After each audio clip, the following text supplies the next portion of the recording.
Hey everybody, Shifu here. Haven't been on here for a while, but now that I got time while we're doing the fact finders for my book, every time, or at least with me writing this book, I want to back everything I say up with facts and literature and resources where people can go and say, oh, snap, okay, I can look this up and look that up. So that's what we're in the process doing now and then editing. Um, but while I got the time to do that, there's a few things that have come to my attention. I don't know who started it, but I'm gonna put it into it right now. The rumor that I can't fight. Only thing I can say about that is that a lion will never tell you he's a lion and shouldn't have to tell you he's a lion. You'll look at him and say he's a lion. Later for tournaments, later for what you've heard, look for what you see. It's what you're hearing. Look at me at these clubs. Just last week, I put someone through a door, put him through the door on his back, and these guys be having guns, all this stuff, and I'm out there in the mix of it. At 57 years old, I'm sitting out here fighting. Now, a lot of this started because if it wasn't for Jimmy Sherman, I'm sure I'd probably be still married to my first wife because nothing that was being said, what was going on. You even had this knucklehead that was threatening them because he was supposed to be an investor, a silent partner in the school, this, that, and the other. He's calling my wife up and he's Mr. Pearson threatening them with court, this, that, and the other. How come we never went to court? How come I'm telling everybody not to worry about it, that he's trying to scam people and didn't happen? But that's a totally different subject, and that's getting off of what I'm supposed to be doing. We're talking about fighting.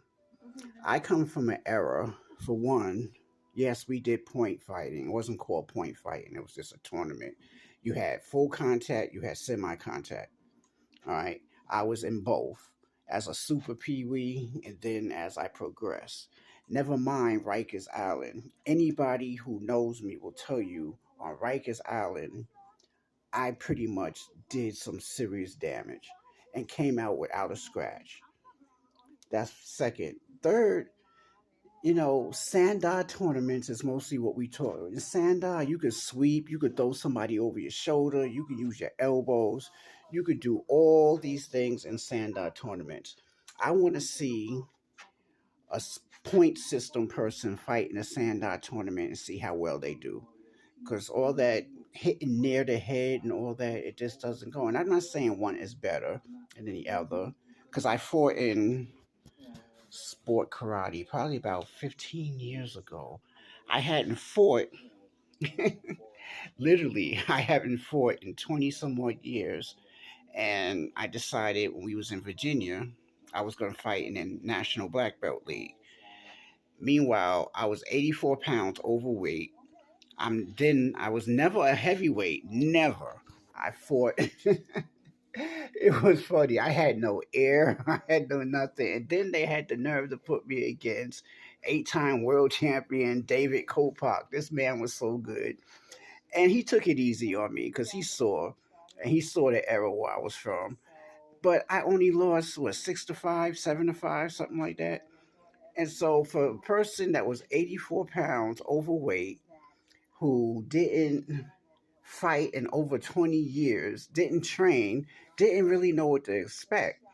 I had to get in there because I did not know point fighting. I had to learn point fighting. This guy from New Traditions had to tell me, look, Shifu, you have to learn there is no rules. There's certain things that you have to do. And then, from that point, my daughter didn't lose for 3.5 years because I went in there, I learned what I had to learn, I used what we did in everyday practice, and I turned it into something else. Plain and simple.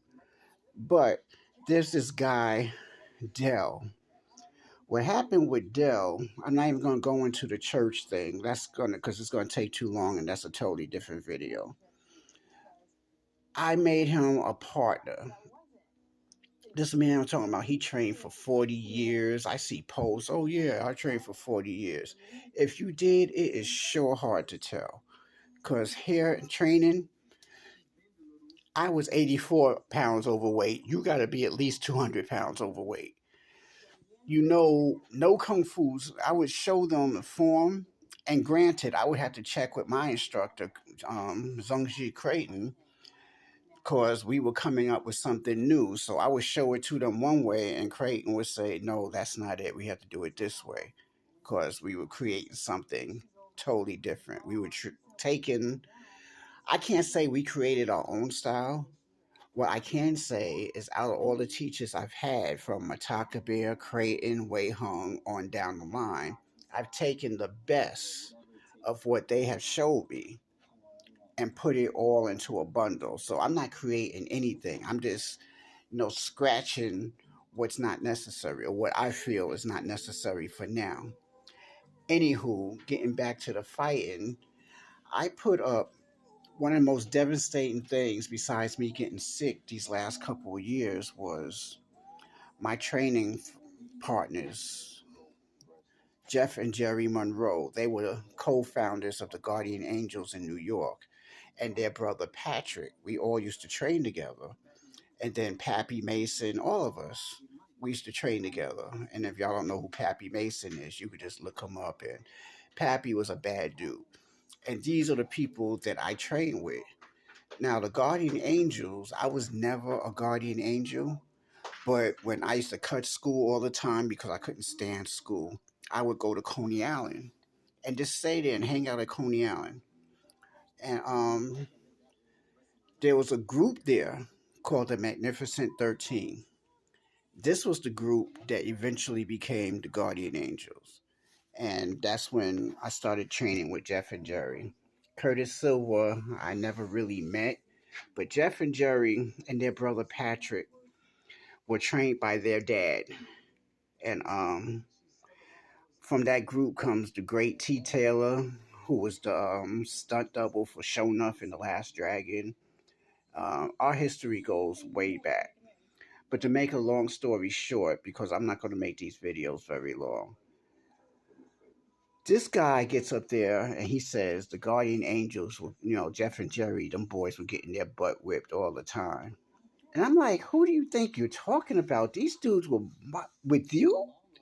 Their left leg standing, pivoting on their pinky, would mop the floor with you. What are you talking about?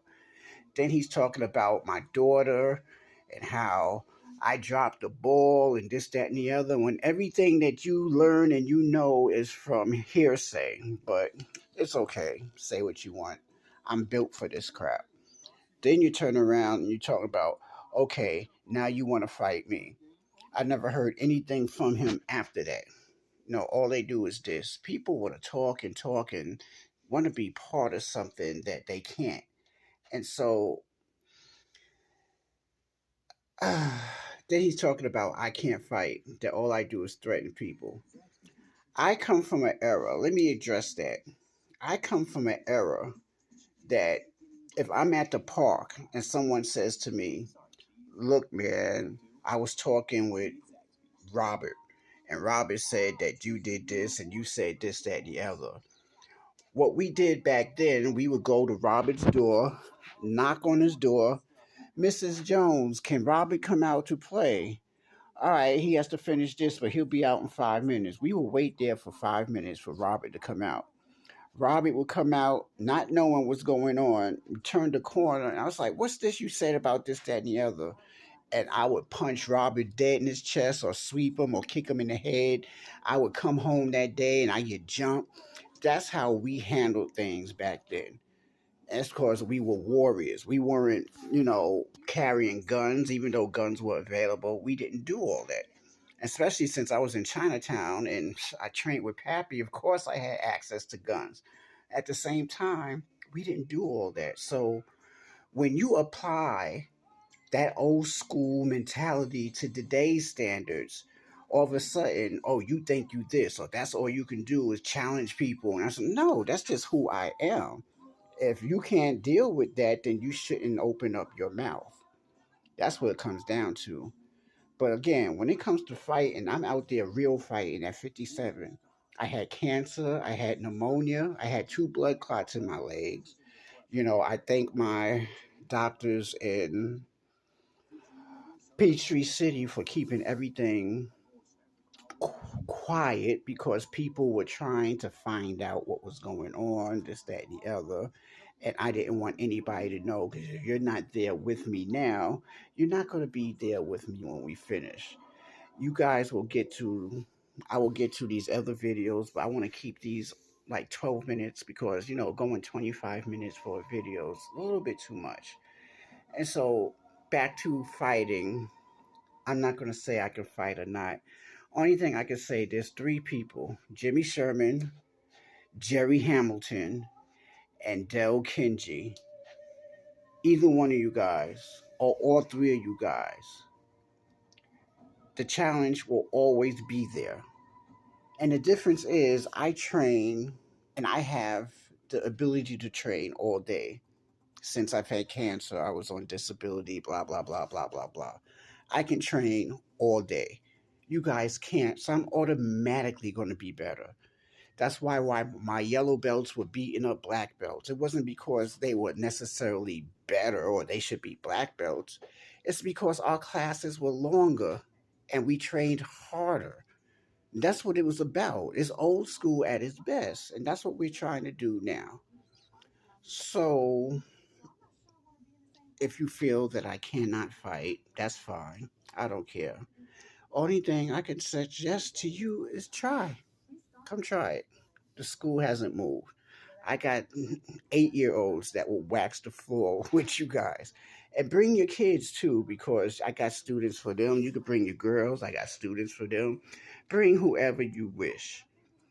Okay, and the next one, I will talk about my siblings. That's going to be a good one. And I'm going to prove, like I do with everything else, what goes on and what has happened and what has got us to this point. Everybody, Shifu out. Have a great one.